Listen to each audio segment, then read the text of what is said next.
Hi everyone, my name is Ariel Neidermeier. I'm an astrologer and I'm here to give you your September 2021 astrological forecast. Thanks again for joining me and happy Virgo season. The sun will be in the sign of Virgo until September 22nd.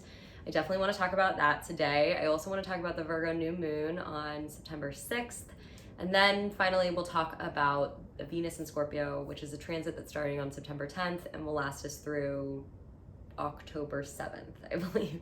And I will also very briefly touch on the Pisces full moon at the end of the month on September 20th. So let's get started. Okay, happy Virgo season. I love the Virgo archetype. I know I say that about every single sign, but I truly love every single sign. But also, I love to debunk the negative narrative around Virgo specifically, because I find that of a lot of the signs, it's the one that people talk most, like they talk about the negative qualities before they talk about any of the positive qualities. So if you are someone who has a lot of Virgo in your chart, if you're like a sun sign Virgo, let's say, I really hope you're tuning in because I want you to feel like connected and proud of the Virgo dimensions in your chart, and this is why. So Virgo is the sign of service. Very similarly to what I was talking about with Aquarius in my last forecast video, this ability to really sacrifice like individual level desires for the sake of serving other people in the collective is a very Virgo quality. It's what makes them feel most fulfilled. Virgo is a mutable earth sign. So as a mutable sign, and the mutable signs are Virgo, Pisces, Sagittarius, and Gemini. As a mutable sign, Virgo is concerned with adaptation to find wholeness. The process of doing that is really colored though by the element it's in. So as an earth sign, Virgo wants to find that wholeness in a very physical body way. So you find a lot of people that work in like the physical wellness spaces with a lot of Virgo in their chart. You know, yoga teachers, acupuncturists, nutritionists, helping, like being of service to people to help them feel more embodied. Embodying just meaning being in your body and feeling well in your body.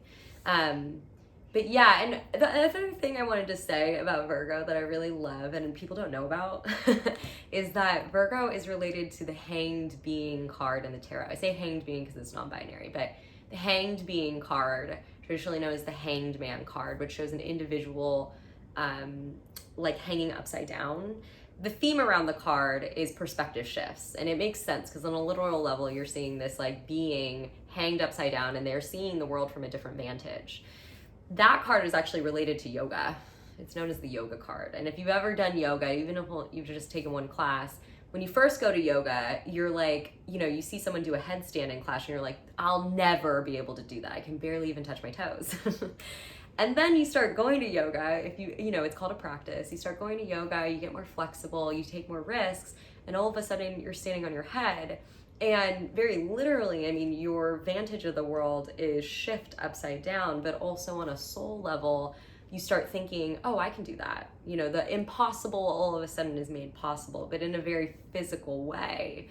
And that's the beauty of Virgo, this bodily, you know, being of service, feeling embodied, feeling whole. There's also, I should mention, last thing, is that Virgo is also ruled by Mercury, which is part of the reason why it is really detail oriented. It's known to be, you know, Virgos are known to be the best critics and editors in the zodiac. They're really good at giving insightful, shrewd feedback and being detail oriented, because being ruled by Mercury, they observe and they collect information really well. And they spit that information back out into like very insightful feedback on, you know, how can I optimize this piece of writing? How can I optimize this supply chain system to make it more efficient? But yeah, cutting things out, editing down, and like getting really to the root of something critically is a Virgo trait. That mercurial quality though can also lead to some of the low vibe things about Virgo, which is being, you know, hyper focused on details, not being able to see the big picture, anxiety, you know, overthinking, being too hypercritical of themselves and others. Yeah, but I want you to lean on the high vibe qualities of Virgo. Every person, every sign stands to benefit from this Virgo intention of wanting to be of service to the collective. Okay, so we've got this really wonderful Virgo new moon on the 6th, and the reason why it's really wonderful is because the new moons, the sun and the moon, will be together in Virgo, and they'll be trining Uranus, which is currently and has been for a long time in Taurus. So the theme of this new moon is innovative discernment, innovative insights to help solve some old problems, basically. To figure out where you're going to have some like old problems that surface, you're going to want to look at Virgo, where Virgo falls in your chart. A lot of you have been DMing me about like, it's been hard for me to figure out what sign rules what house. It's probably because you're looking at your chart in a Placidus house system, which is usually what a lot of these free resources online default to in terms of house system. You're going to want to look at your chart in a whole sign house system. So to do that, go to astro.com, start a free account, and make sure that you select whole sign house system in the drop-down menu when you're calculating your natal chart. Otherwise, it will default to Placidus, and that just makes it easier to look at it and see the signs that rule what houses in a whole sign house system. So do that, and then look at where Virgo falls. Let's say Virgo falls in your 8th house of shared resources. You might be having like an old fight with your partner about money, which makes sense because that's the number one thing that couples fight about is money. You're going to want to look at where Taurus falls in your chart, where Uranus is currently traveling through, to figure out innovative, dynamic solutions to this old fight you always have. Like, the likelihood is that your 4th house is ruled by Taurus, if your 8th house is ruled by Virgo. So you're going to want to look to home, family, roots, foundations to solve this issue. Okay, so how did your parents share resources? What did they do? If your parents are unpartnered, how did your grandparents do it? Do you have property you can monetize, either selling it, making it an income property? The 4th house is also the house of property. Ask your father for advice. The 4th house is also the house of the father. But these are all things you could do. Okay. And again, great for manifestation. Manifest solutions to these old problems you're having. And another good day to start things I wanted to mention is the 9th. So like the 6th through the 9th, great for manifestation, starting new ventures, use that new moon energy. Okay, let's talk about Venus and Scorpio. This is a transit that's starting on September 10th and will last us all the way through the first week of October. Venus in Scorpio is not the happiest placement. It's known to be in detriment, and that's just a fancy astrological term for saying that Venus, which wants to unify and harmonize with another being, it's the planet of love and beauty, which makes sense. It's not able to do that unification very easily in the energy of Scorpio, which is really like Scorpio wants to investigate and get to the bottom of things, and like that intensity sometimes doesn't jive well with relationships. So, a theme that might come up with Venus and Scorpio is just intensity in relationships and really needing to do some negotiation in your relationships. If you're unpartnered, that's going to be potential relationships, what you're looking for in a relationship, and even your relationship emotionally with yourself.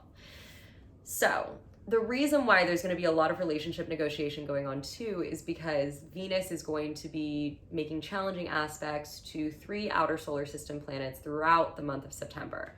Saturn, it'll be squaring Saturn on September 16th, it'll be opposing Uranus on September 23rd, and it will be squaring Jupiter on September 30th. Mark those dates, and this is what is going to come up on each. I'll give you like a really quick rundown. When Venus squares Saturn on the 16th, it's going to be about boundaries. That's always what comes up with Venus and Saturn, make any kind of aspect to each other. So needing better boundaries in your relationship. Look at your chart and see where Scorpio falls to see how exactly what realm of life this is going to express in. If Scorpio rules your 2nd house of resources, needing to set up separate bank accounts in your relationship. If you're unpartnered, let's say Scorpio falls in your 10th house of career, do you have work-life balance? Do you ever just do things for yourself, or is it always about work? On the 23rd, Venus will be opposing Uranus. You're going to want to feel liberated in whatever realm of life Scorpio falls in. If you are a Taurus rising, then Scorpio is going to fall in your 7th house. You might literally want to end your relationship in the name of freedom. My advice to you is to take a breath and wait until the end of the month. Hold.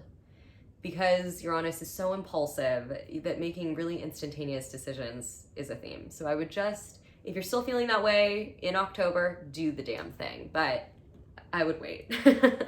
Okay, and finally, Venus will be squaring Jupiter on the 30th. This is actually, of the 3, the nicest. It's a great time to do something social, do something decadent, have a dinner party, go to a dinner party. But there is this risk for overspending, so don't break the bank while doing it. Okay.